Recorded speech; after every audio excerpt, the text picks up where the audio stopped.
From the heart of Kansas City, we bring you Buck and Bob take on Chiefs Kingdom, where we aren't fancy analysts, but we have just as many bad takes. I'm Bob. And I'm Buck.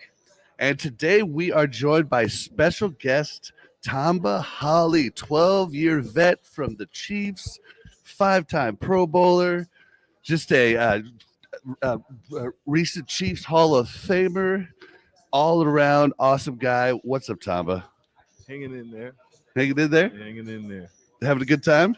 I am being back on this side. I'm usually in Liberia, just getting some work done over there. But this year, I've purposely said I'll be here so I can participate a little bit in the community. Awesome. Do you spend a lot of time in Liberia then? I do. Last year, I spent maybe 4 months. Wow. So every 3 months, I'll go back, spend like a month working with different people from um, flag football to my passion, music, and different little businesses we have. We have a water business to serve the community. Wow. But, it's just doing little things where I feel like you can immediately see impact. It's third world. Yeah. Well, we are completely happy to have you here, and I'm just going to jump. We don't want to take up too much of your time, so I'm just going to jump right in. So you were drafted by the Chiefs in 2006, I believe 20th overall. And what was your journey like coming from Liberia? How did it, like prior to the draft, how did your journey here shape your path in football? Did you play any other sports coming up? Yeah. With football, um, coming to America, I didn't really know much about the sport. I played soccer. I played basketball. I learned how to play basketball here. Um, I'll say my upbringing, because of the war and the amount of walking and the amount of toughness as a young person had to endure, it kind of helped me when I got to the country, ninth grade, ready to play football. I already had the build, and it was simple. Put these pads on, put your hand in the ground, and go. And I love running, so it was just like, the coaches was impressed that just tell him what to do, he goes and do it. Yeah, and you were probably tougher than every kid there. Like, I mean, we talk about tough, but coming from where you came from, you had to be tough. Yeah, I look back at it. 5 years old, 6 years old, I'm walking from like here to my place in Overland Park and back in one Wow. day. And I guessed it, but I'm like, yeah, that is 6 hours one way and 6 hours back walking. So those are things I'm doing at a young age, and that's not what we do here. Yeah. I mean, I did grow up, you know, in the 80s, and we did ride our bikes everywhere. I mean, and we weren't supposed to like ride our bikes 2 hours away, but we did it. That was fun, I'm pretty sure. Yep, they couldn't track us back in the day, so they Yeah, we didn't didn't really have cell know. phones with the GPS and all that. Yeah. Yeah. So you came from Penn State, where you were a unanimous All-American, right?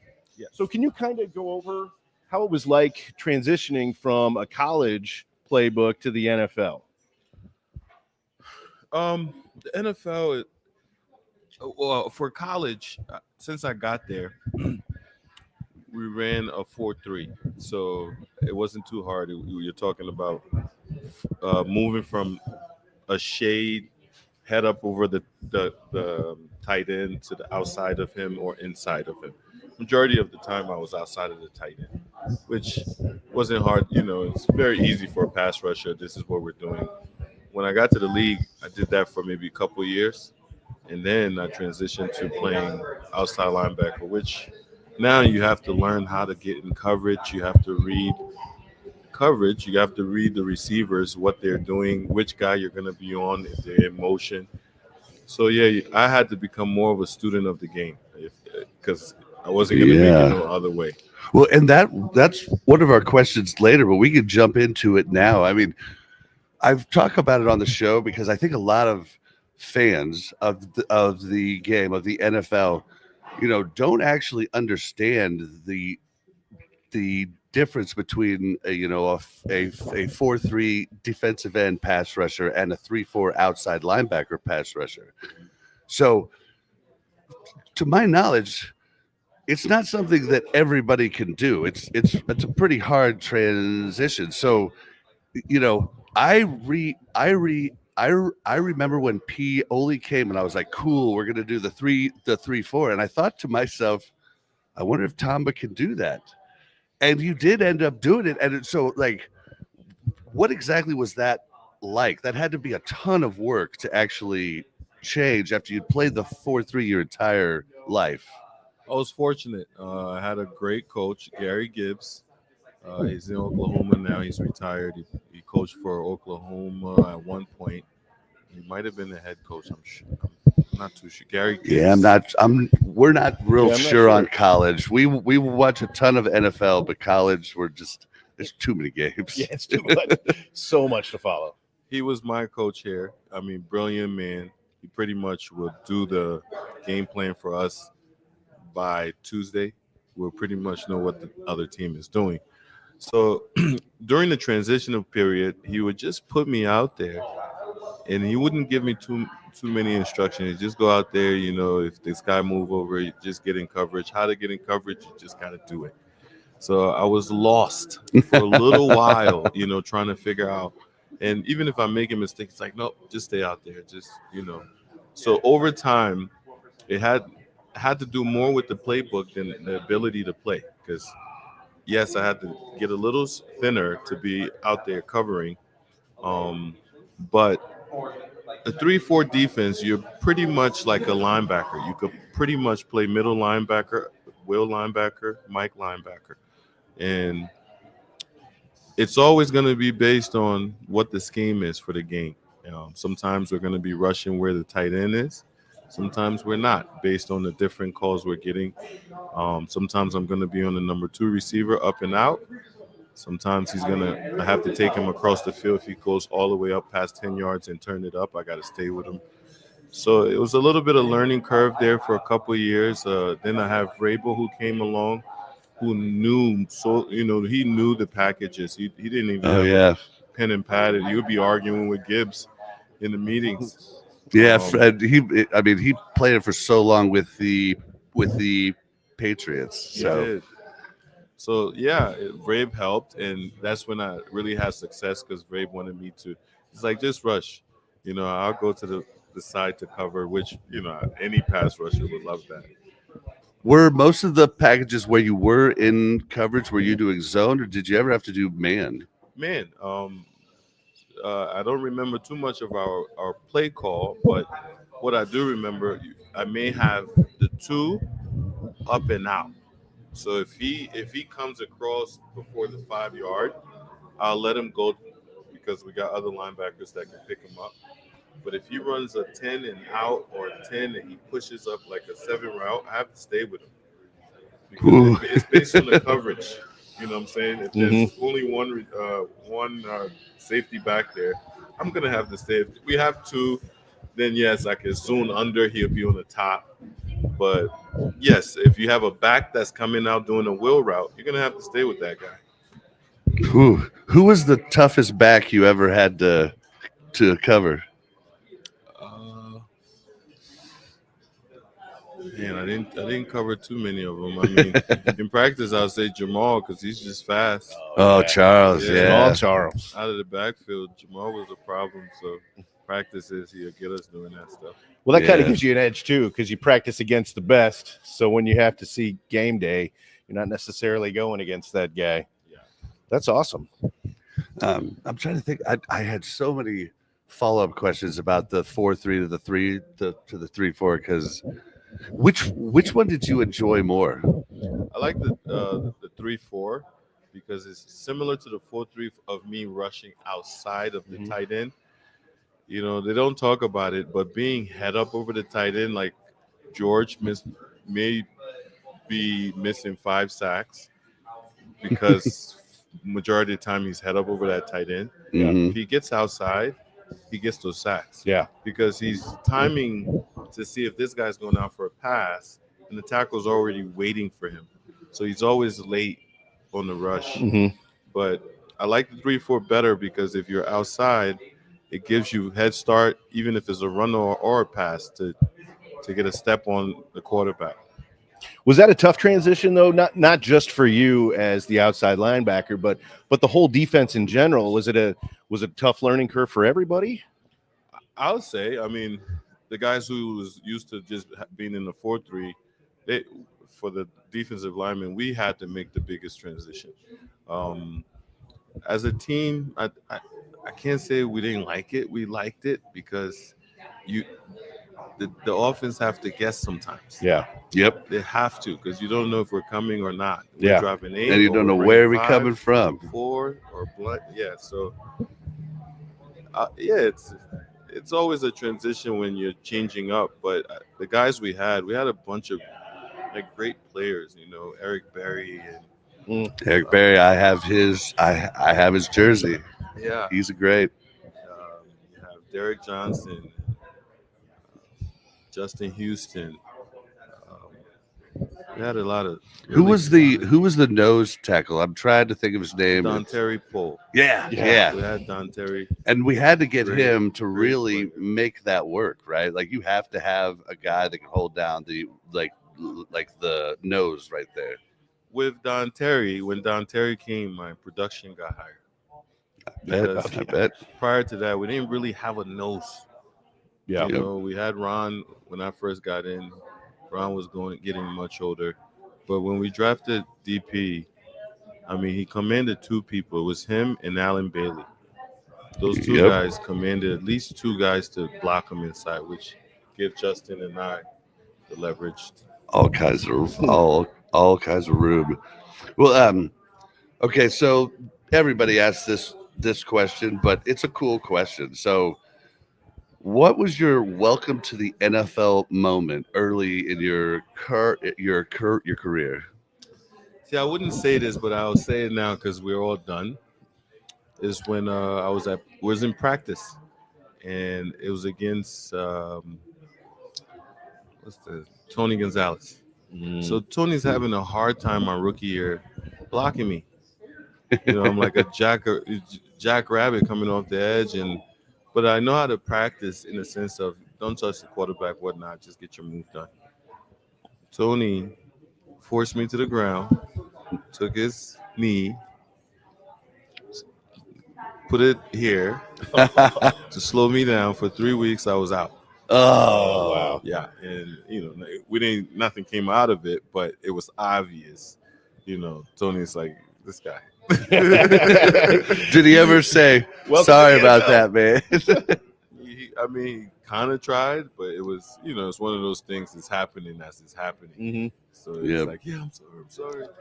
But my ribs was bruised. And Oh, yeah, yeah. that was welcome to the league. Yeah. Yeah. Did he stand over you and say, "Welcome to the NFL"? No, it was just real. Herm walked up and Herm said, "Put some hot sauce on it." Love Herm Edwards. You play to win the game. I loved Herm. Oh man. So, as a rookie, did you have any veterans like Jared Allen or anybody else who kind of helped you navigate into the NFL? It was tough. When I got, Eric Hicks was the starter at the Oh, time. And when I got in, Jared was trying to get a contract, so he's not even happy. Like, we just paid this guy all this money, and I've been here. So it was a little bit of tension there. Yep.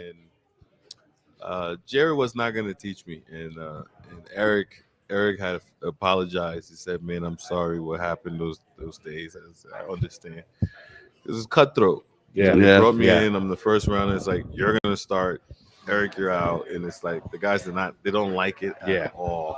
Yeah, that's got to be tough. I mean, it's tough all around the league, and I guess the best teams navigate it, but there's only so far you could navigate. I mean, if a rookie comes in, I mean, you're coming in to take people's jobs. I mean, and it sucks, but it's part of it. You know what I mean? Well, okay, so you played under 4 head coaches, which I think I mean, it's a lot compared to the majority of NFL careers, and You started out with Herm, went to Todd Haley, then went to Romeo Crennel, and then Andy Reid. And like each of these guys had different like how much extra time did you have to spend learning new playbooks and new plays and all that? Well, Herm loved the Tampa too. So when we started, it was easy. When we went to the 3-4, the language would change because when we had Todd, we had a coordinator, Pendergrass. I forget Teddy some Pendergrass. But he ran a different style of 4-3, and then I think Romeo came after, and he ran a totally different style of what was happening. But just the language now changes because each year people are picking it up. We're hearing Payton the whole time, Omaha, Omaha. So Omaha, Omaha. we're picking it up, but the language changes. As far as head coaches, though, they're all different. Out of all of them, obviously, commend Andy because his style is really different. He's too. He reminds me of myself because he's too nice, but he's gonna get the job done. Yeah. And that's scary. Herm didn't have much control because when he just got in, we had Carl, who just lost the owner. Clark, started to take over. So Herm didn't really get a good shot. I'll say. Yeah. Yeah, I love Herm. With- Without Herm, Romeo Herm did, was great. Romeo did the Hold credos, just right? a little bit closer. huh? Romeo did the credos, right? Wasn't that his big thing? He was giving guys credos. What is that? It was like I don't remember this it was either. like a pat on the back. Like they talked about it on sports radio all the time, so we didn't, I didn't know. But if you don't know what it is, I guess I was going to ask you how many credos that you piled up over the years, but not too many, I guess. I've heard something about Andy. Chris Jones was on the New Heights podcast with Travis and Jason Kelsey, and he was talking that he was like, Andy didn't talk to me for like the first 2 years, Yeah. and then he said like a few words to me the third year, and now he talks to me all the time. That's Andy, and I sometimes like to joke to loosen up the room a little bit. You're not gonna break Andy. Oh, really? Really, Yeah. and he seems so funny, like Yeah. Bundaruski. Yeah. Just little smirk. Yeah, you're not gonna break his psyche. Yeah, I used to go up to him, Coach. Just give you a little 911. A little smirk. It teaches something because he's the commander and how he looks, how he goes about it. If he's not serious, we may not be serious. Yep. Sets the tone Yeah. for everybody else. Absolutely. He probably doesn't want to be that way. He just knows that he needs to be. I'm totally guessing. I have no idea, but I'm sensing that even in my home, I love to be happy, but the kids are getting older, and it's like you got to be a little bit more. yep, Yeah. yep. You got teenagers? Yes, Yeah. I have two. One is the girl; she's spending more time with her mom. Um, I don't want that, but None of us we do. have a boy. The worst part about kids is when they do something really funny and you have to keep a straight face to tell them no, but you want to just laugh because it was funny, but that will Yeah. make them think it's okay, Yeah. Absolutely. Oh man. Yeah, so don't have to answer this. Favorite coach. Well, I mean, is that the favorite coach in any sport? Any sport? Sure, yeah, sure, At yeah. any, at any Yeah, point of your 'cause career, too. I Yeah, was you want to stay totally away from the joking. football You ones. don't have to do it for yours. During the time Pat Riley was up there, it was like a big thing. Oh man, yeah. Yeah. Good one, good one. But no, Andy will be my favorite coach that I played for. There's something he did that I only get to talk about after my career. Is he stopped me from playing the game. I love the game. I put so much time in. I wanted to play, and I probably could have, but I've had so many snaps that even I don't understand what's happening, and they did. They have every snap from the day we hit the field to the day you leave. They have every snap, so they can tell you, they can gauge you if you're gonna be walking or not based on your snaps. Oh, so he actually helped you understand, hey, you want to live the rest of your life and you want to be able to walk around and do it. Indirectly, but yes. That's Yeah. wow, and that's so selfless. That's awesome. I couldn't understand it when I spoke with Clark. He said, "Yeah, the same thing's happening with Travis right now. He wants to play every play, Yeah. and it's like we have that little bit left, and they got to kind of stretch it out through the season." Andy helped me out way more than I think. That's great. That's That's amazing. yeah, that's him caring about you as a person rather than a Player. A commodity or on the field. yeah, a commodity, which is what a lot of them do. But And I think that helps him get the best out of his players too. And when you guys know that he's looking out for your best interest, man, you want to go to war for that guy. Yeah. Yep. The thing is, you don't know when he stopped playing. Yeah. You think he's against you. The whole time I was hating on. I'm like, I hate Indy right now. Like I don't get to play, and it's like, dude, it's an anomaly. We need to get to the Super Bowl. You can play in the Super Bowl. You can play every snap in the Super Bowl. yeah, and I'll say Herm Edwards, Romeo Crudell, if it was coming to the end of your career, maybe they would have helped the same. Todd Haley, I'll Mom said if you don't have something nice to say, don't say anything at all. I love Todd. I mean, Todd was so passionate about the game. Was he? He Yeah. was so passionate. I about remember him and Matt Castle getting into it on the sideline, and I was just like, "What is going on right now?" it. Yeah. And Matt finally told that story. I forget where I heard it, but it was a pretty. I'm not going to tell it here because I wish I could tell you guys where you could find it, but I forget what show it was on. Yeah. I think like maybe Colin. I don't know. Yeah. But yeah, it's a pretty funny story of Matt just basically disobeying Todd and going back in when he wasn't supposed to, and Todd was. Yeah, they were both very They heated. blew I his guess. lid. Yeah. Todd was tough. Dwayne just scored a touchdown, came off the field, and Todd's talking trash to Dwayne. This is how we knew, like, this guy's way too into it. Oh man! All right. Well, what do you have? Yeah. No, so in 2010, that was your breakout season. You had 14 and a half sacks under the new, and that was under Romeo Crennel as a new defensive coordinator. So was there something that kind of clicked with you with Romeo, or was it just a process that you had to go through? It's both. Did Romeo go back to the 4-3, or was that not until Andy came? No, the Romeo left. The next year went to, I think, Houston. He spent a few years coaching as a defensive coordinator. No. I mean, when Romeo took over, was the defense still a 3-4? 3-4, yeah. Yeah. So they switched when Spags got here back to the 4-3. Yeah. Okay. What's the question? The 14 and a half sacks, was there something that clicked, or how did that? It's a lot of things. Just mindset to begin with. I'm going into my contract year.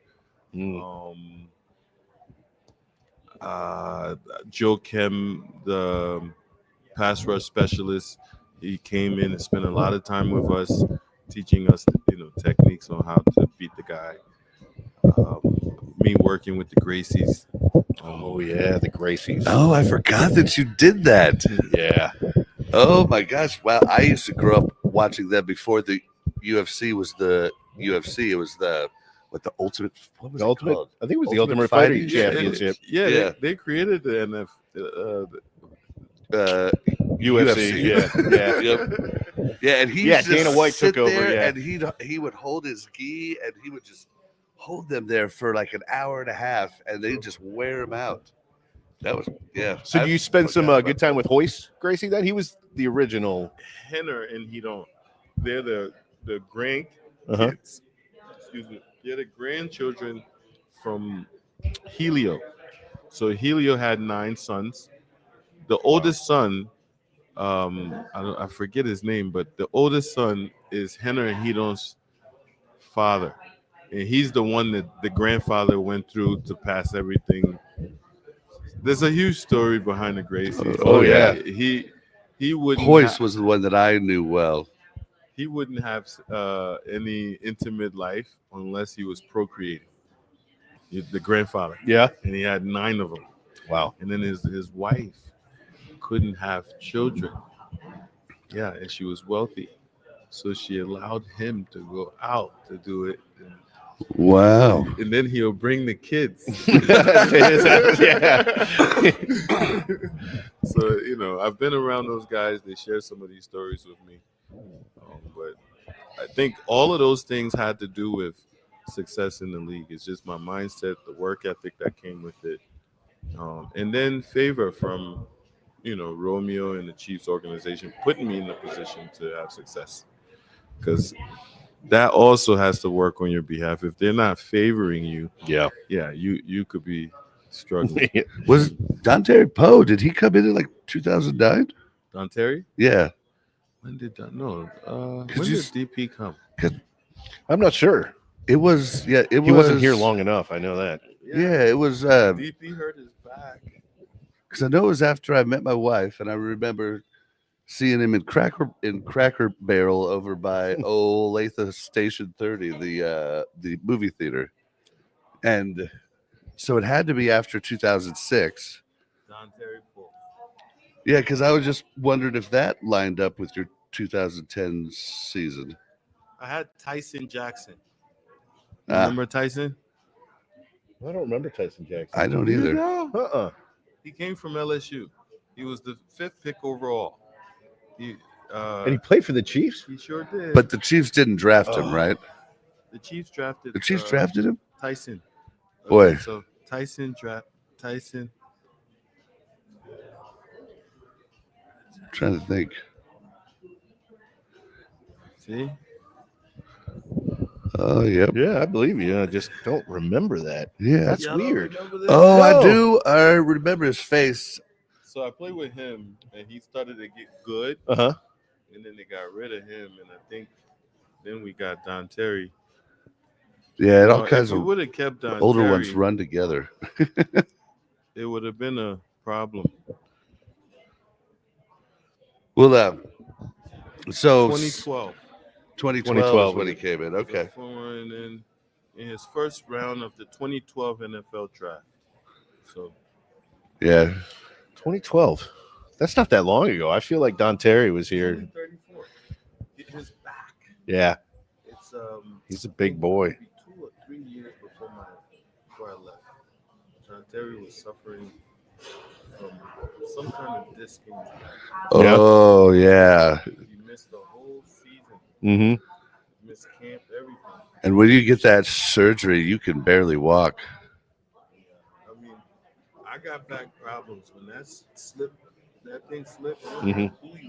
Yeah. It feels like everything's gonna go back. Yeah, you're Yeah. going down to your knees, right? So, Wow. Well, so we're speaking of, players changing teams and stuff. When did you first realize that the NFL was as much a business as it is a sport? my last year, I would say my last year. Yeah. When I wasn't playing and I was watching, I started to figure out what was happening more because some things I can't talk about. but- Right. Oh yeah, Yeah. yeah, Yeah. for sure. Yeah, don't But- say anything you're not comfortable with. Prior, it was I loved the game. I played the game. I didn't see it the way it is designed today outside. So once I started to sit back more, I said, "Oh, okay, this is different. This is a business." Yeah, it's very much, and I think the Chiefs. I have this feeling. I don't know for sure. None of us do because we don't know all of the different ownerships. But I feel with it being family owned and the stories I've heard, I feel like the Chiefs are probably a little bit better than a lot of the other teams. If we could look at the, Yeah, you bit way. I mean, far ahead when it comes to as far as a family organization. I just to bring up one of our guys, Eric Berry. Mhm. With all the things that happened to Eric, with the Chiefs still cancer signed and him everything to another else. contract so he can come and still try to play. Yep. Although he wasn't back to where he used to be, you can tell that the organization cared enough. They could have said, this guy's done. Yep. Yep. But they still signed him. They could have, lowballed him, give him like 1 year or something, but they signed him to a 5-year deal and everything he deserved. And no, the Chiefs, exceptional organization.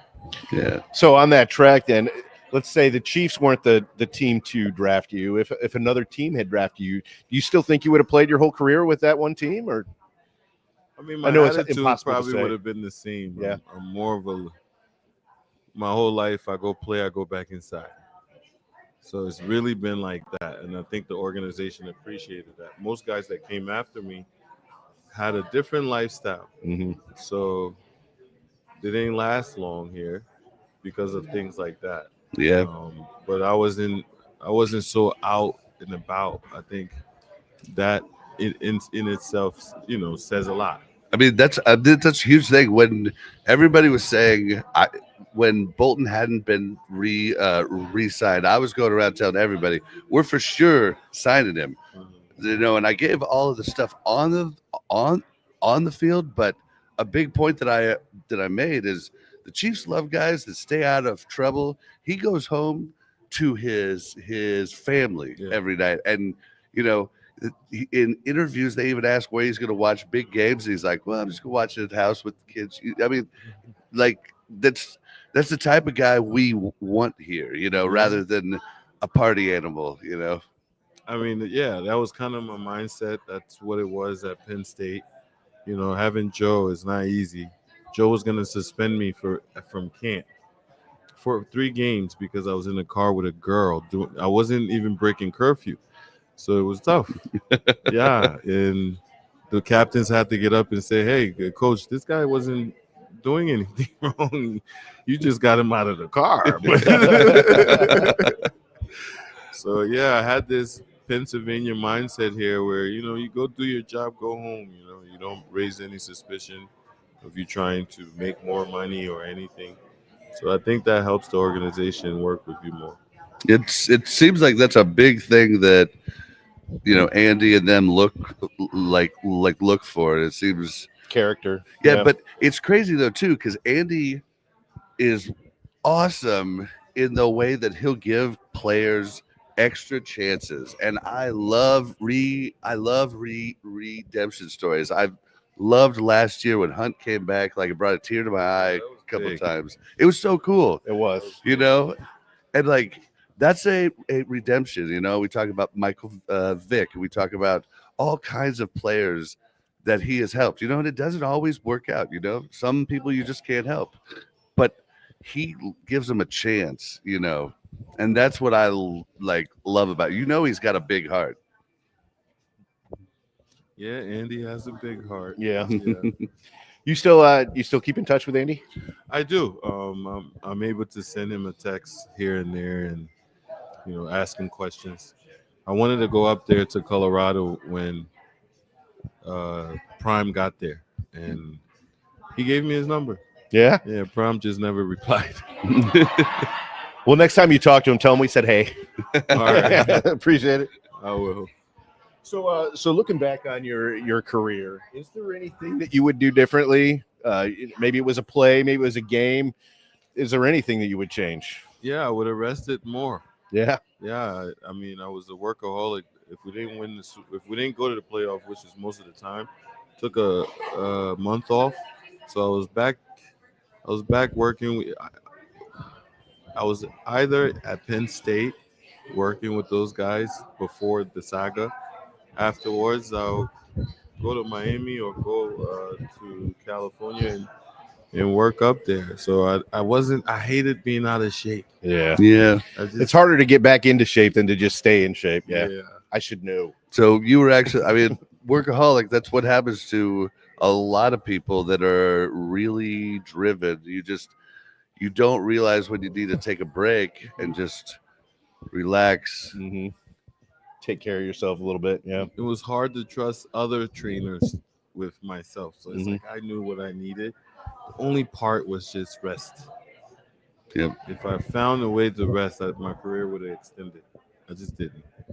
So do you give that as advice then to younger guys? Yes. Do you? Yeah, you have to rest. It's just as important as work. because Just that's as when your important. muscles build back up and everything, Mm-hmm. especially sleep. Yeah. Yeah. Yeah. So, I mean, you kind of moved into this, but yeah, like, where all did you do your? You just said you would go back to Penn State, but like, what helped you stay in shape besides?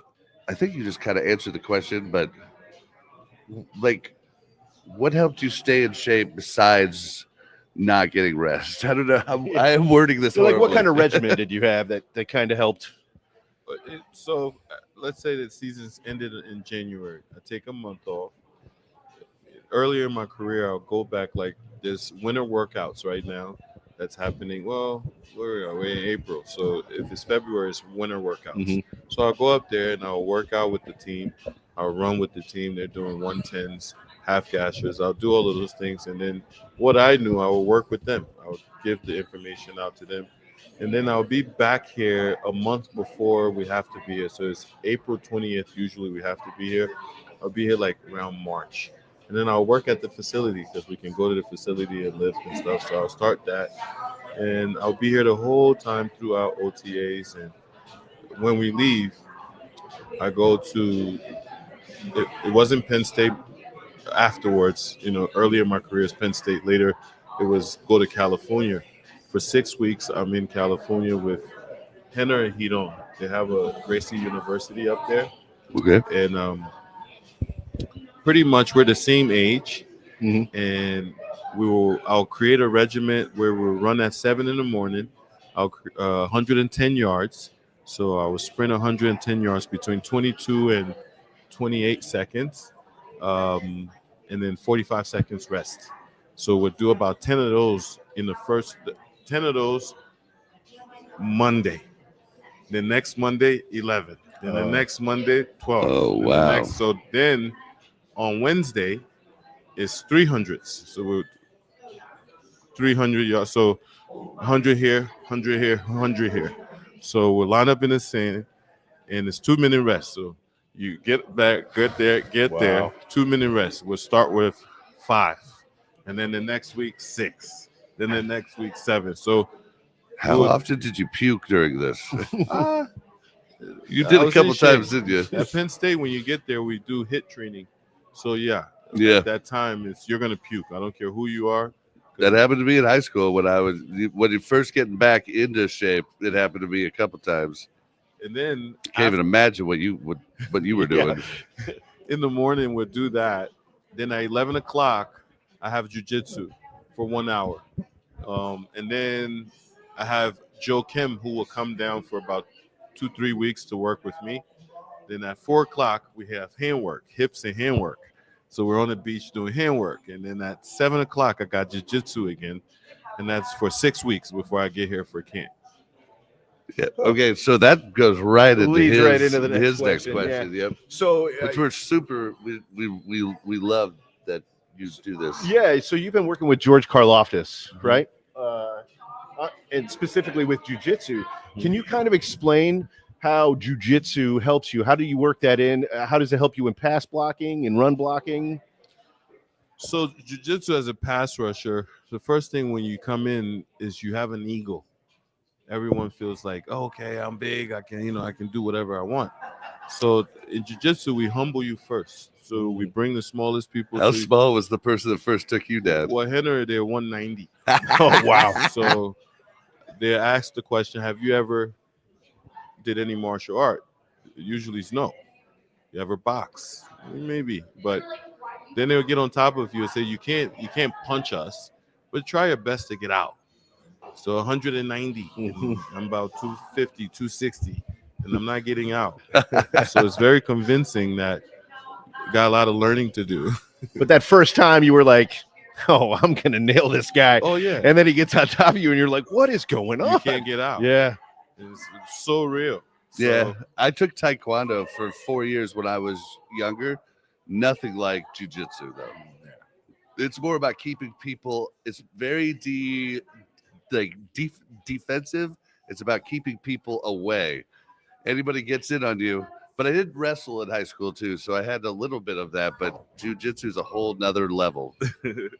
So once you're humble, we start teaching you the art of fighting from the ground and standing. As a pass rusher, that's what we're really doing. Yeah.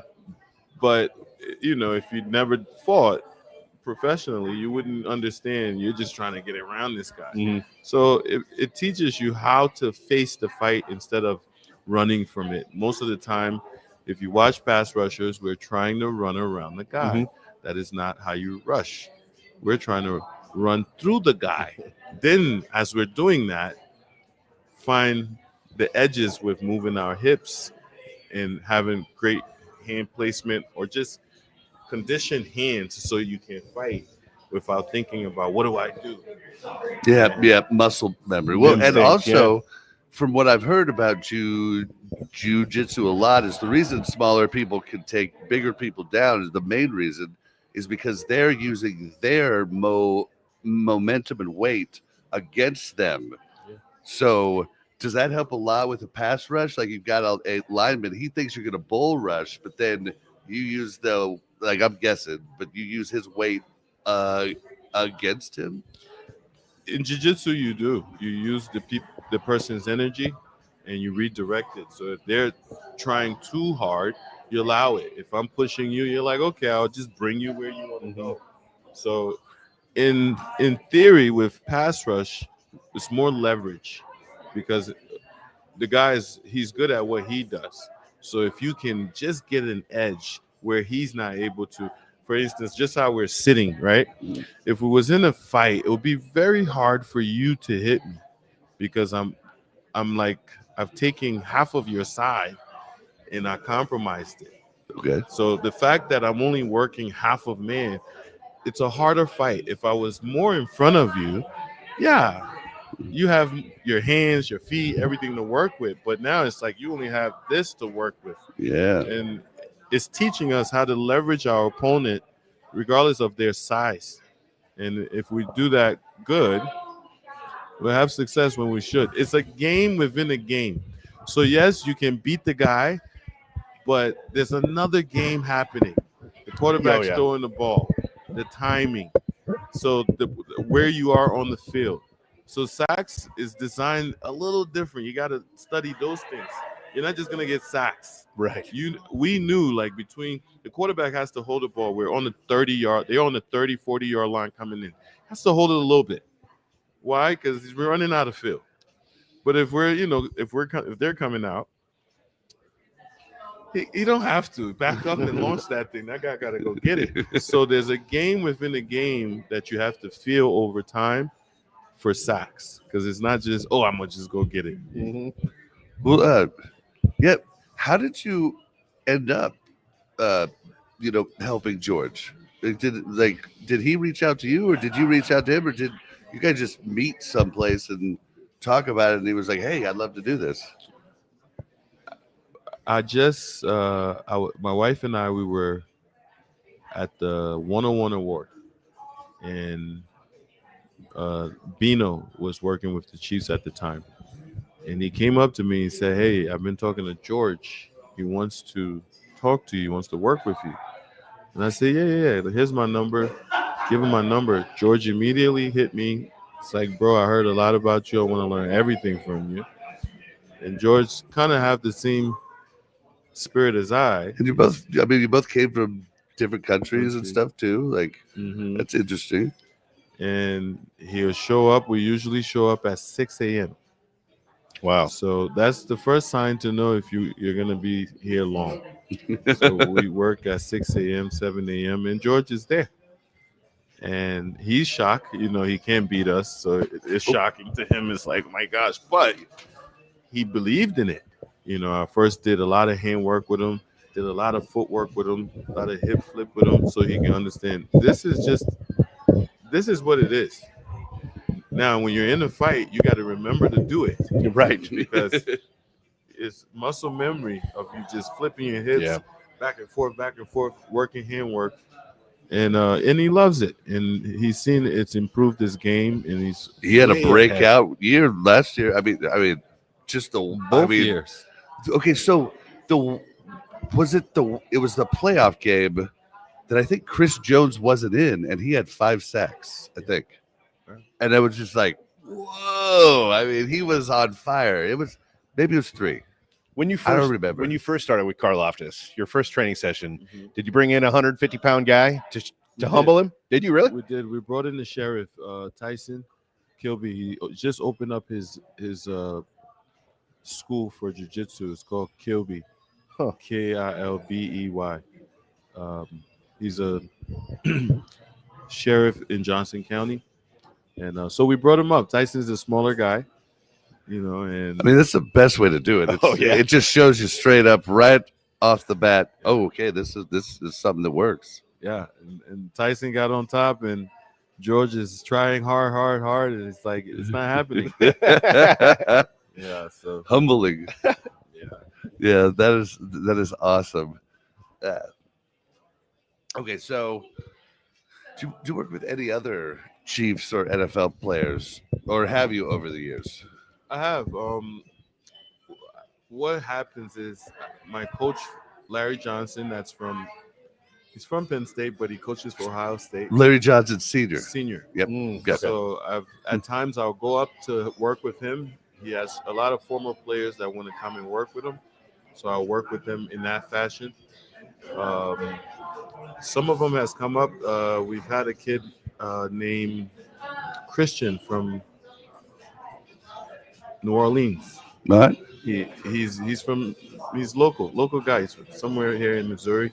He came up to work this year. A kid from college. He's local, but he plays for Illinois. He came up and worked. John McGraw's son wants to work. Okay. Have you worked with FAU at all? Because I'd love for you to call him up. FAU. Felix, yes. Felix come up. We work with him. Good. I'm hoping he has his breakout year this year. I'm crossing my fingers. 92. I spoke with him. He wants to work. So most of the guys wants to work. It's just their schedule. Got another Liberian that's playing for the Colts. He wants to work. So a bunch of guys wants to work. It's just I don't want to make myself too available outside because I do work with the Chiefs. Yeah. So if they do make it here, it's cool. I can teach it, but you don't want to spread yourself too thin. Yeah. Overcommit. Yeah. Keep time for the family and everything else. This is a good one right here. Little change of pace question. okay. All right. So there's a lot of debate over the tush push, which is kind of rooted in the quarterback sneak, right? So as a former defensive player, what's your take on that play and specifically the way the Eagles do it? Because the Bills have one person pushing Josh. The Eagles have 3 people. the Eagles have pushing. their own, yeah. Yeah, they're the only Wasn't ones it that's illegal at one point. You couldn't push the quarterback in. I'm not sure if I know that they might change that rule. They tabled it until May. That might be a thing, but it's for sure you're not allowed to push. See, that's where a lot of people are saying they don't like it because the defense can't, they can't put Chris there and push Chris into them. So the D can't push anybody. And also they changed it on special teams where you can't push people, but you can still do what they do. I think we can stop the play, but people's going to get hurt because what the offense is doing, we can do as well. But down there, you're going to get hurt. Which is what happened to Chris Jones. He tweaked his back in the Super Bowl. They were trying something out of this world where Chris was lined up sideways. Completely the lines side, here, yeah. he's completely His sideways. right side and I to the line. believe what he was trying to do, Slipping there. I think he was trying to hit Jalen and knock him off path instead of letting him go through, which I thought was a pretty smart. I mean, it's worth trying something different. Yeah. Old school. We all get low, and the bridge is right there. We all go to that ground. So It's just we're not coaching the guys on defense to do that. The offense goes straight to the ground. do you like that type of play, or would you rather just not because a lot of people say it's kind of like a rugby play. I don't want to give my opinion on it, but I've never liked the QB sneak at all. I just don't like it. I'd rather see a football play. I don't like the QB sneak and any form of it, but a lot of people say it's a staple of the game. I don't know. People think I'm crazy when I've for the last 25 years I'm like ban the QB sneak. Like make the QB if he's not shotgun, but if he's under center, QB has to take one step back a yard before he can go forward, and I'd be happy. That would change everything, but everybody thinks I'm crazy. But do you like the tush push? It was definitely crazy. Yeah. Everybody thinks I'm crazy. I don't necessarily like the play, but the way I see it is it's the same rules for every single team. Every team has the opportunity to do that, and every team has the opportunity to get their quarterback. I do respect the Eagles for coming up with it and Right. really making a play. They revolutionized it. And yeah. I mean, Jalen Hurts is a big deal on that because he can squat Several way of me. more than any other quarterback in the league. So that's a big part of the push, but I still don't like it, but not for the reasons that everybody's like, oh, you just don't want the Eagles to be good. That's not why I don't like it. I've always not liked the QB sneak in any fashion. So you don't care either way.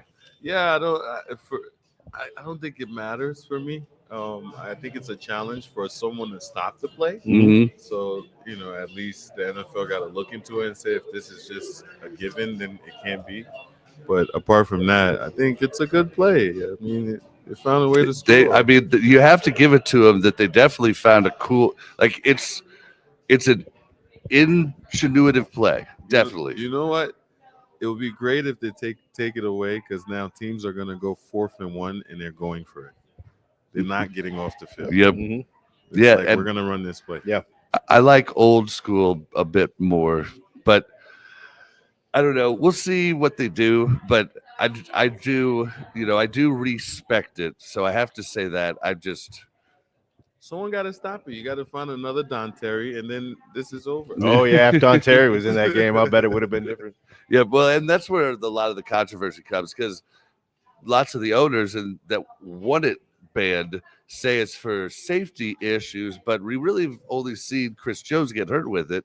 But then at the same time, there isn't a whole lot of, the Eagles are really the only ones that do it like that. And there's just not a whole lot of tape on it. So that's what other people say. But you can't say it's for safety when there's no track record of injuries besides Chris Jones. Well, Mahomes got injured on a quarterback on sneak. just a normal quarterback yeah, just sneak. a normal Yeah. sneak.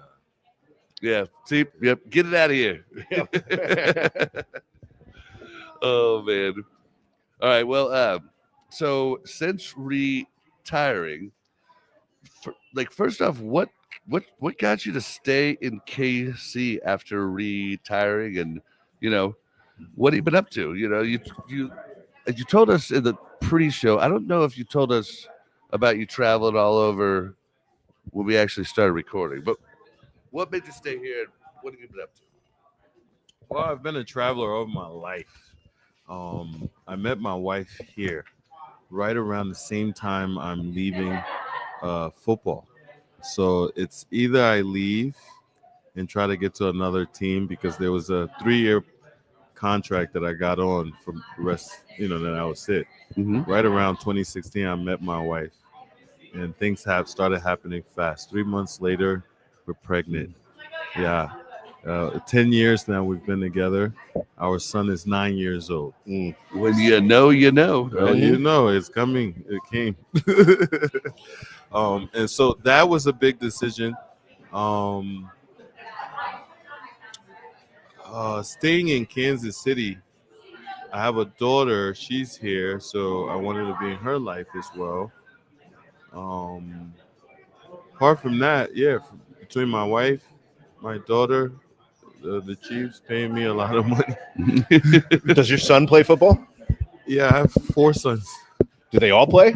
They play. Are they all big like you? They're big guys. Yeah. I got a 5-year-old, a 7-year-old, and a 9-year-old, and a stepson that's 14. Wow. Oh my gosh. 14. He plays. He actually does. Yeah. Yeah, but he's He's the one that's more on the brain side. He's the first kid for Mary, so he's smart. Oh, The nice, first kid's nice. always smart. That's awesome. Um, oh yeah, you're up. Okay, yeah. So this is I'm gonna have to read this question. So you've done incredible work in philanthropy over the years. You support education in Liberia, which you kind of touched on, and you serve on the board of literacy here in KC. Mhm. So what drives you to give back? I didn't know much about giving back, since I got to the country and I went through the tunnel and then I'm out. So I didn't understand giving back. Being from Teaneck or just being from urban area, we don't find that. Giving back is Yeah. not something that's happening. This is one of the biggest country cities that's doing this. But a lady named Ruth Biggest. I don't know if guys know or heard of her. She's a big philanthropic, but she does radio. She has something coming. It's like something for kindness. A Jewish lady, Okay. but she's like, you're living in our community. I want to do a story on you. Then she sat with me. She's like, so what are you doing? And I'm like, I like this. I like this. I love music. I'm doing more music. And she said, so okay, music with a mission. Trying to help me figure out what to do outside of football. And I said, yeah. I sat with her. She said, why don't you come down to the chamber with me? And we was, just see all the different things happening there. I didn't even understand it, but I got down there. And there's all these nonprofit groups. And then also, you can be educated.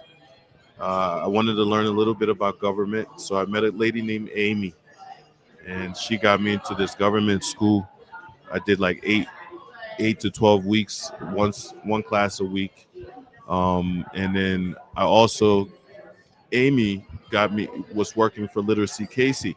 So she got me up there and she's like, oh, I'm leaving, but it'd be nice for you to jump on the board so you can understand a little bit of how government's working because Yeah. it's all a government.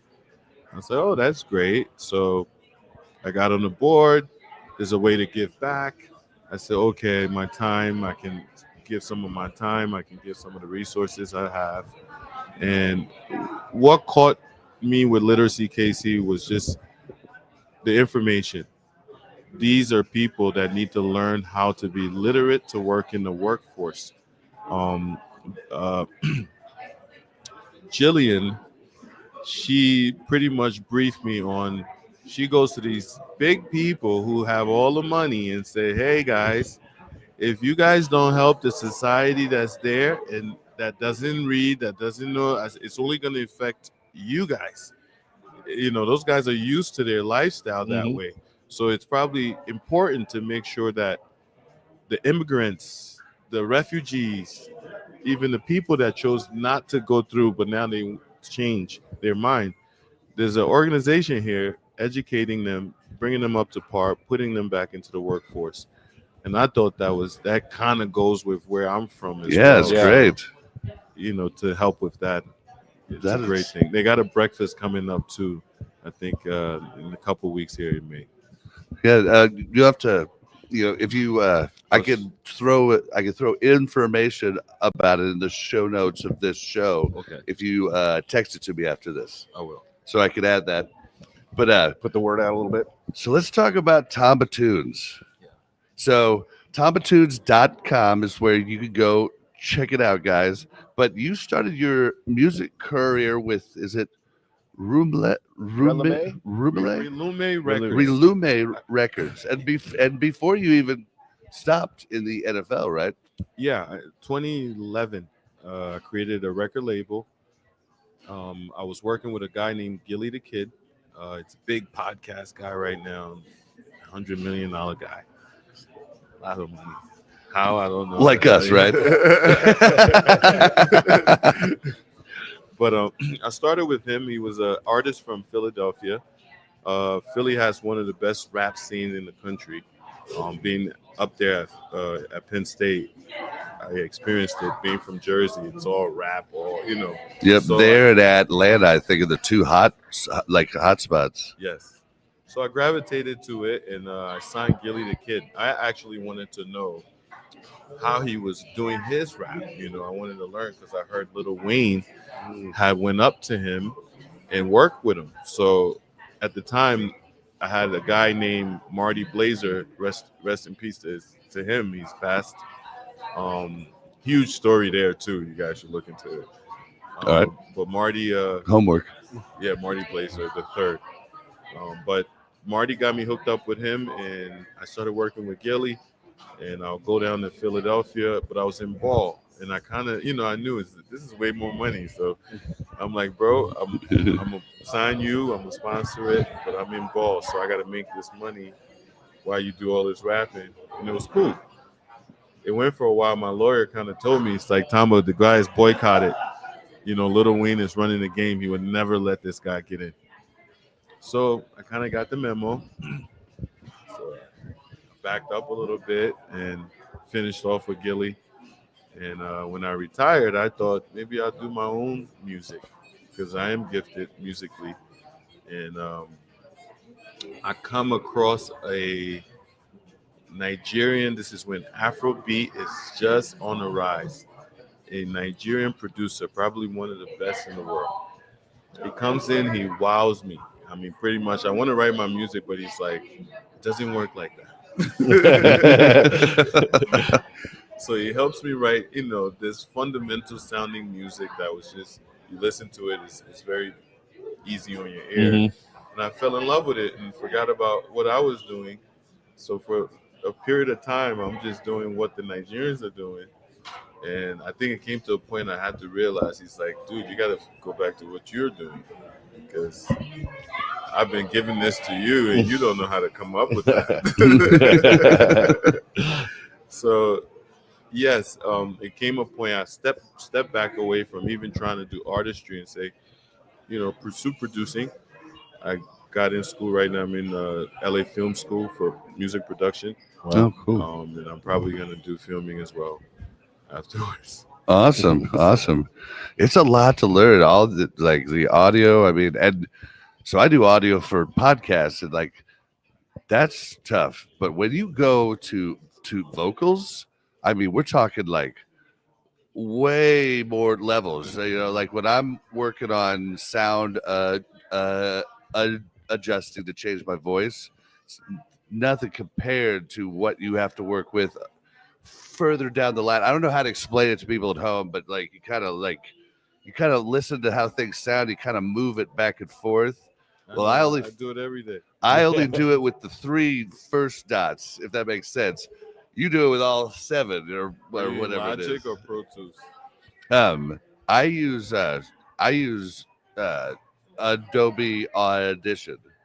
Yeah, and so I do it after the fact normally, not like on a board like you would do at an not actual live, yeah. like a studio. Yeah, so I do it in post, but it's nothing compared to what you have to do with actual like vocals. It's a whole nother level that I don't even know how to do it. Yeah, I love it though. yeah. Well, that's cool. Yeah, Yeah. All right, Tamba, I'm a rookie. I'm coming into the NFL. I want to be a legend. What do you tell me? How do you guide me? What advice do you give me? Don't talk a lot, and That's a good one. be on time. Do your job. Say as least as possible, but be what you are without saying it. Um, it's not for long. So you're gonna have to become a student of the game. You're gonna do more. You have to do more to get more. If you want to be a legend, you're gonna have to become a coach. Because if you're able to teach this material, then it's left up to you now to go out there and just produce. But coming in, those are my advice. Don't talk too much. Be on time. Number one rule is be on time. Yeah, it's a big one. that's good advice for starting a young career or anything. Every young guy thinks they have, or girl thinks they have everything figured out when they're young.